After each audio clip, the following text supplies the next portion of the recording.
Guys చూడొచ్చు చాలా కొత్త కొత్త వెరైటీ చూపిస్తున్నారండి ఈ రోజు. కొత్త కొత్త రకాలు, కొత్త కొత్త fancy item, only fancy item చూడొచ్చు. ఇట్లాంటి కొంగు విత్ టెజర్స్, ఫ్యాబ్రిక్ కూడా ఫ్యాన్సీ ఉన్నాయి. తర్వాత ఇట్లాంటి జాకెట్ వస్తుంది గైస్, ఫ్యాన్సీ వెరైటీ.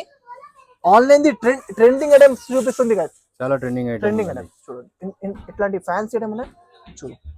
డిజైన్ కూడా చూడు చాలా యూనిక్ ఉంటది. తర్వాత కలర్ షాడ్ కూడా చాలా మంచి కలర్ షాడ్ ఇచ్చిన, ఇట్లాంటి కలర్ షాడ్ ఇచ్చిన గైస్. 6 పీస్ సెట్ ఉన్నాయి గైస్, 6 పీస్ గులాబీ చాలా మంచి వెరైటీస్ ఉంటది చూడు. ఇట్లాంటి కలర్ షాడ్ ఉన్నాయి. ఓన్లీ ప్రైస్ గులాబీ అట్లాంటి షాకింగ్ ప్రైస్ కి ఇస్తుంది. ఓన్లీ 795 రూపీస్ కి ఇస్తుంది guys. Only 749 795 rupees, 795 rupees, only 795 rupees కి ఇస్తుంది. ఈ రోజు చాలా షాకింగ్ ప్రైస్ ఇస్తున్నారు. షాకింగ్. ఇంకోటి ఇది క్రష్ ఉన్నాయన్న చూడొచ్చు, క్రష్ మీద ఉన్నాయి. ఇది క్రష్ మీద ఉన్నాయి, క్రష్ వెరైటీ చాలా బాగుంది, చాలా బాగుందండి, చాలా మంచి వెరైటీ ఉన్నాయి. కావాలంటే హరబ్ గా తీసుకో. క్రష్ మీద చేయాలండి, ఫాస్ట్ గా తీసుకోండి. మినిమం బిల్ ఎంత చేయాలి? 5000. 5000.